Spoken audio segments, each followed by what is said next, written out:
Okay, keeping with showing some licks. This one is kind of I think I heard this John Frusciante do this on one of the Chili Pepper albums, but I'm not sure. I think that's where it is. But anyways, this is a really cool lick to do fast. Sounds good with fast and sounds good slow. And of course, as always, make it your own. But you can kind of use this as a framework. But last time we did the lick in G, so we can do this one in E. I end up doing this one quite often in E. But anyways, it kind of sounds like this.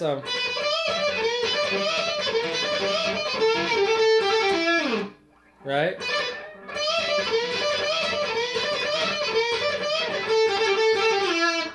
Something like that. So it starts off with just going from 12 to 15 on the B string, right?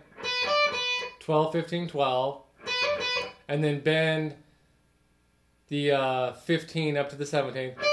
If you're just starting out, I think it's always a good habit to start if you're just starting guitar and first starting to kind of bend strings. Try to use two fingers when you bend instead of bending like that. It's always good to have another finger behind it because then you can really get good vibrato. And I just think it's more comfortable because you can have a lot more control over the strings when you're doing half step bends or full step bends or a step and a half, what have you. It's just a lot more comfortable, I think. But that's just a side note. So we'll go 12, 15, 12 on the B, right? Bend the 15th on the B string up to 17. And then catch the top E string on the 12th fret. And then back to 15 on the B.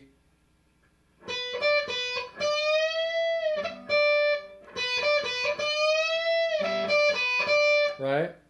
But instead of going there, back to this, we're going to go to the G string. So we'll go.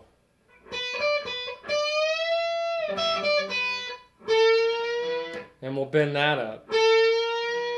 Right? To the, we're basically bending from the 14th to the 16th on the G string, right? So real slow, it's.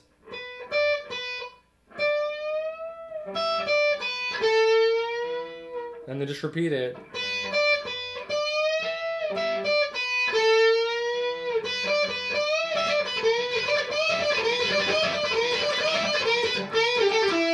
And then I just, it's a great repeating lick that sounds good in any key,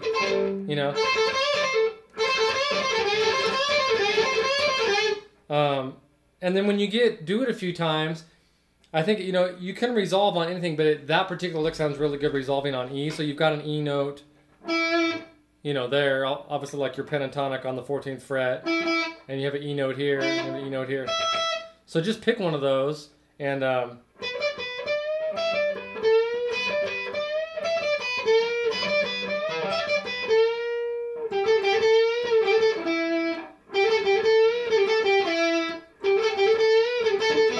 all kinds of ideas for right there. A million things you can do. Another cool idea, of course, and when you put some effect on there, I'll put some phaser on there. It kind of adds a little more.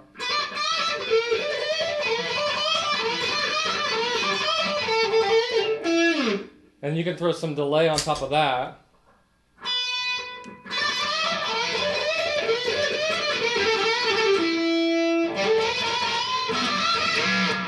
Really, you can really get it going. And then I don't have my wah plugged in right now, but man, if you really want to make it sound like you're going absolutely nuts, I think Frusciante, I can't remember what song it is right now, but he uses a wah. When you do that lick with a wah and a little bit of delay, man, it sounds really, really awesome. And for me, I like a little bit of phaser because it really gives it that, almost like a locked, one of the clicks on your wah. That gives it that good. So it sounds really good that way too. Some other cool things you can do with that lick too is you can do like unison bends on that. You could go like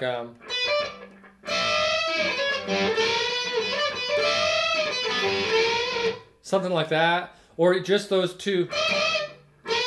Those are always good to use just in general. No matter what you're doing, just a simple lick, having that in there. And you can break that lick down into even smaller parts.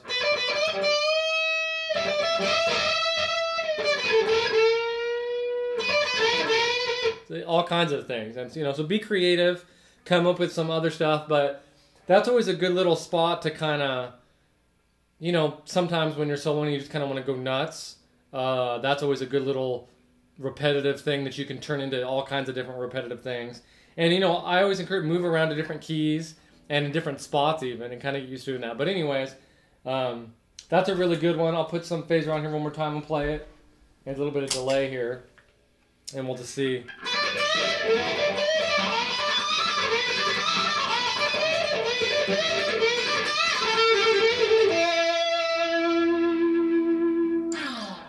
Anyways, that's a fun one to play along with. Hopefully that helps you out. And it's also a really good one to work on your bends.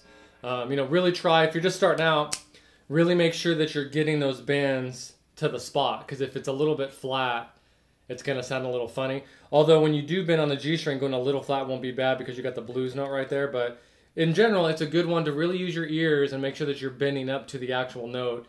And it'll really help you with when you're playing other songs as well. All right.